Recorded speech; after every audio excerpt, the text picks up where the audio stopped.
સમગ્ર ગુજરાતમાં સાર્વત્રિક વરસાદ રાજ્યના 215 તાલુકામાં વરસાદ નોંધાયો છે।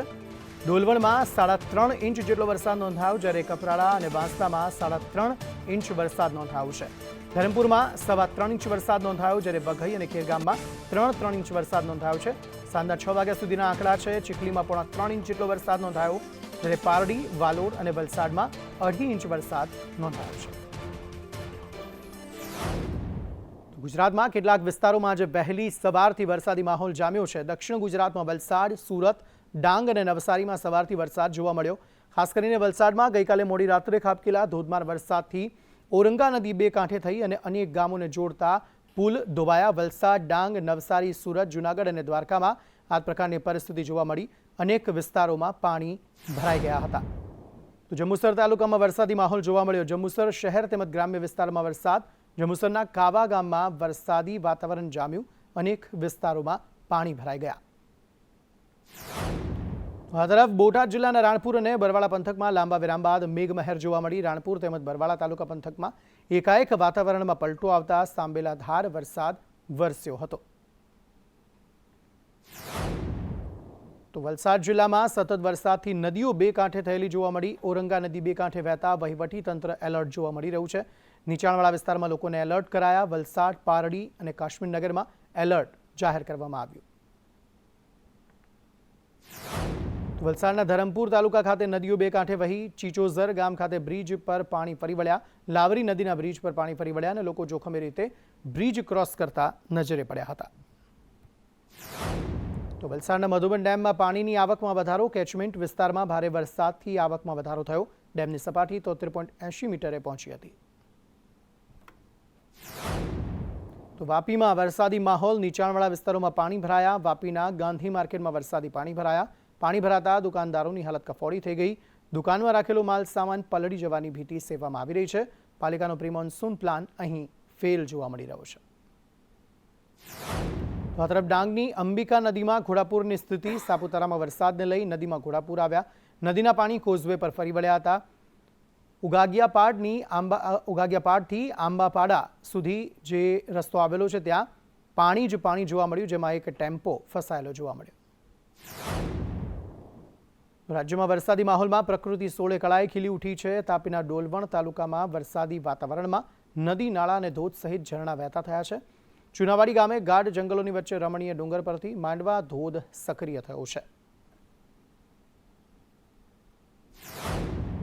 આ તરફ વિજયનગરમાં સામાન્ય વરસાદમાં પાણી ભરાયા। નીચાણવાળા વિસ્તારોમાં પાણી ભરાયા। પાણી ભરાવાથી વેપારીઓ અને બાળકોને હાલાકી પડી। દર વર્ષે થોડા વરસાદમાં અહીં પાણી ભરાઈ જાય છે। ગ્રામ્ય વિસ્તારમાંથી આવતા વાહન ચાલકોને હાલાકી પડી રહી છે। તો બીજી તરફ થરાદ પંથકમાં પણ છૂટોછવાયો વરસાદ નોંધાયો। આસપાસના ગ્રામ્ય વિસ્તારોમાં વરસાદ નોંધાયો। સામાન્ય વરસાદમાં જ બજારોમાં પાણી ભરાઈ ગયા અને જાહેર માર્ગો પર વરસાદી પાણી વહેતા થયા હતા। સિદ્ધપુરમાં વિરામ બાદ ફરી એકવાર મેઘમહેર જોવા મળી। સિદ્ધપુર શહેર અને ગ્રામ્ય વિસ્તારોમાં વરસાદ નોંધાયો। પવન સાથે ધીમી ધારે વરસાદ વરસ્યો। સિદ્ધપુર, ગણેશપુર, બિલિયા અને ખળીમાં વરસાદ નોંધાયો છે। ધારી અને ગીર જંગલ વિસ્તારમાં સતત વરસાદ વરસી રહ્યો છે। વરસાદના કારણે શેત્રુંજી નદી પર આવેલ ખોડિયાર ડેમમાં પાણીની ભારે આવક થઈ। અત્યાર સુધીમાં કુલ 70%થી વધુ ડેમ ભરાતા એલર્ટ મેસેજ જાહેર કરવામાં આવ્યો છે।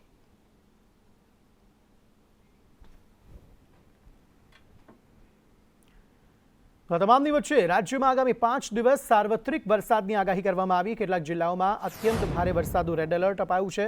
આજે સુરત, વલસાડ, નવસારી અને તાપીમાં રેડ એલર્ટ અપાયું, જ્યારે આજે દમણ અને દાદરાનગર હવેલીમાં પણ રેડ એલર્ટ અપાયું। બનાસકાંઠા, સાબરકાંઠા અને અરવલ્લીમાં ઓરેન્જ એલર્ટ અપાયું છે।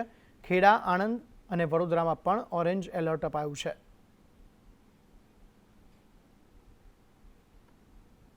એએમસીના પાપે હવે લોકો ઘરમાં પણ સુરક્ષિત નથી। ભૂવો રિપેર કરવા માટે આવેલ જેસીબી ભૂવામાં ગરકાવ થઈ ગયું।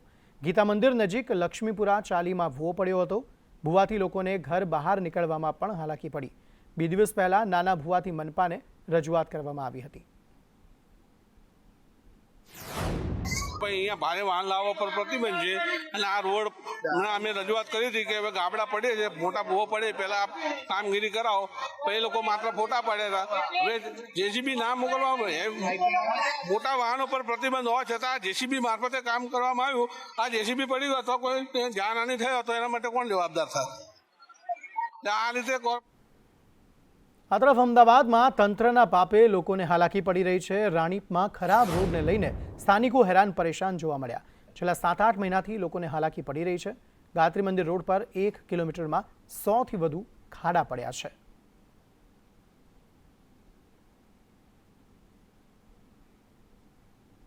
આ તરફ હિંમતનગર નેશનલ હાઈવે પર ચક્કાજામ કરાયો. અમદાવાદ ઉદયપુર નેશનલ હાઈવે પર સ્થાનિકોએ ચક્કાજામ કર્યો. 7 થી 8 કિલોમીટર ટ્રાફિકને લઈ પોલીસે બળપ્રયોગ કર્યો હતો. વિરોધ કરી રહેલા વેપારીઓની અટકાયત કરવામાં આવી. વેપારીઓને એ ડિવિઝન પોલીસ સ્ટેશને લઈ જવાયા હતા. ધનસુરા સહકારી જીન પાસે 2 ફૂટ જેટલા ખાડા પડ્યા. પાણી ભરાતા બાળકો અને મહિલાઓ અકસ્માતનો ભોગ બની હતી.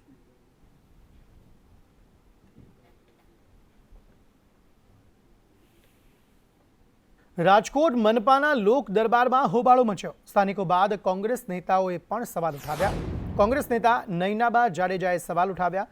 સ્ટેન્ડિંગ ચેરમેન કોંગ્રેસ નેતા વચ્ચે શાબ્દિક યુદ્ધ પણ અહીં જોવા મળ્યું હતું. મેઇન તો રોડ રસ્તા પાણીના જ પ્રશ્ન છે કે આ લોકો રોડ ખોદીને મૂકી દે છે, પછી રિપેર નથી કરતા.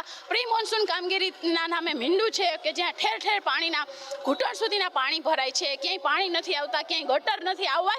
રોડ લેવલથી 4 ફૂટ નીચે જ્યારે પાઇપલાઇન નખાતી હોય ત્યારે સ્વાભાવિકપણે આખા રોડ ખોદી નાખવા પડે. એટલે એ જ પ્રશ્ન આવ્યા છે. પ્રજાએ અમને જે પ્રશ્ન કર્યા એનું અમે લોકોએ એમનું આખું રજિસ્ટર બનાવ્યું છે. નિયમિત એનું ફોલોઅપ પણ કરવામાં આવે છે. પણ જ્યાં સુધી ડીઆઈના કામો ચાલુ છે ત્યાં સુધી આ વોર્ડની અંદર થોડા ઘણા પ્રશ્નો રહેશે જ. આ તરફ સુરતમાં સાંસદ અને પૂર્વ સાંસદ વચ્ચે વિવાદ વકર્યો છે. બિનહરીફ બન્યા છે સુરતના સાંસદ મુકેશ દલાલ. મુકેશ દલાલને ખુરશી મળી પરંતુ ઓફિસ હજુ પણ નથી મળી. સુરતના સાંસદ મુકેશ દલાલે 3 વખત ઓફિસ માંગી છે. પૂર્વ સાંસદ દર્શના જરદોશ ઓફિસ ખાલી કરતા નથી. સુરત જિલ્લા કલેક્ટરની સુડી વચ્ચે સોપારી જેવી સ્થિતિ હાલ જોવા મળી રહી છે.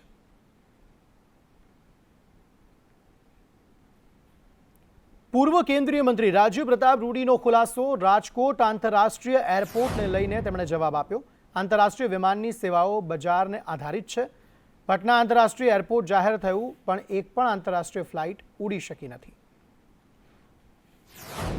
आज भारत में अभी तक 14 विमानन कंपनियां आई. 1980 के बाद से लेकर अभी तक 14 विमानन कंपनियां आई हैं और मात्र 4 अभी चल रहा है. इस बात को ध्यान रखेंगे. जिस देश में जितनी संख्या में एयरलाइंस आई हैं, बंद होने वालों की संख्या चलने वालों से ज़्यादा है. और वो इसलिए, और खास करके अब जब डीरेगुलेट हो गया है तो विमान सेवाएं वहीं आएंगी जहां डिमांड है.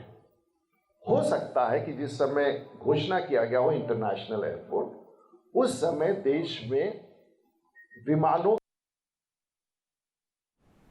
આ તરફ તાજેતરમાં ફોરેસ્ટ ગાર્ડની ભરતી પરીક્ષાનું પરિણામ જાહેર થયું છે. આ ભરતી પ્રક્રિયામાં મોટા પ્રમાણમાં ગેરરીતિ થઈ હોવાના આમ આદમી પાર્ટીના નેતા પ્રવીણ રામ દ્વારા આક્ષેપ કરવામાં આવ્યા. ફોરેસ્ટ ગાર્ડની પરીક્ષા આપેલા કોઈ પણ વિદ્યાર્થીના માર્ક્સ જાહેર કર્યા વિના સીધું જ પરિણામ જાહેર કરાતા વિરોધ ઉઠ્યો છે. તાજેતરમાં ફોરેસ્ટ ગાર્ડની પરીક્ષાનું પરિણામ આવ્યું છે. આ પરિણામમાં કૌભાંડો થયા હોય અને કંઈક ગોટાળા થયા હોય એવી ગંધ આવી રહી છે. કારણ કે ઘણીવાર તમામ વિદ્યાર્થીઓના માર્ક્સ શા માટે જાહેર કરવામાં ન આવ્યા?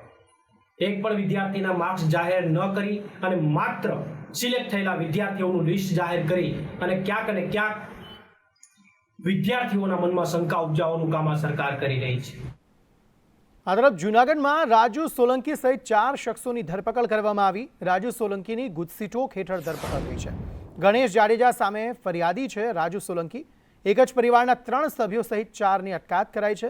જિલ્લા પોલીસ વડા હર્ષદ મહેતાની સૂચનાથી આ કાર્યવાહી કરવામાં આવી છે.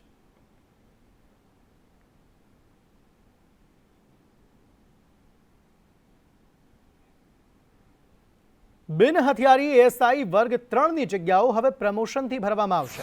પાત્રતા ધરાવતા હેડ કોન્સ્ટેબલને પ્રમોશન આપી એએસઆઈ બનાવાશે. એએસઆઈ વર્ગ 3ની સીધી ભરતી રદ કરાઈ છે. હેડ કોન્સ્ટેબલના પ્રમોશન બાદ ખાલી પડેલી જગ્યાઓ કોન્સ્ટેબલને પ્રમોશન આપીને ભરવાની રહેશે.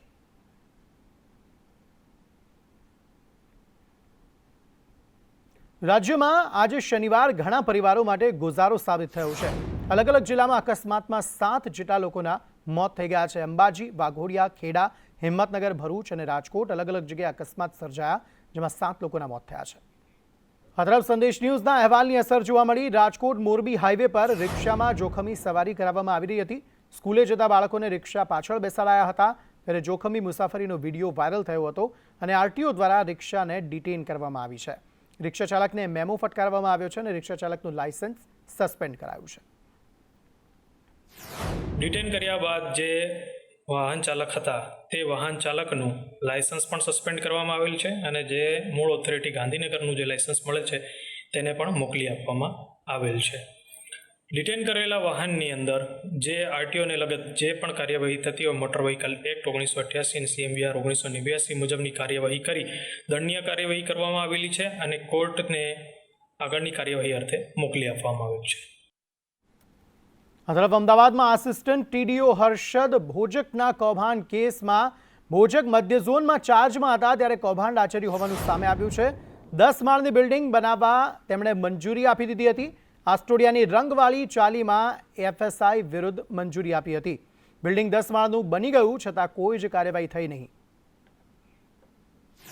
અમદાવાદ મ્યુનિસિપલ કોર્પોરેશનના ઠગ અધિકારી હર્ષદ ભોજક છે હાલ તો 20 લાખની લાંચ પ્રકરણમાં પોલીસના સકંજામાં છે, પરંતુ આ હર્ષદ ભોજક છે તેના દ્વારા અનેક જગ્યાએ ગેરરીતિ આચરવામાં આવી હોવાની માહિતી છે તે અમદાવાદ મ્યુનિસિપલ કોર્પોરેશન તરફથી સામે આવી રહી છે.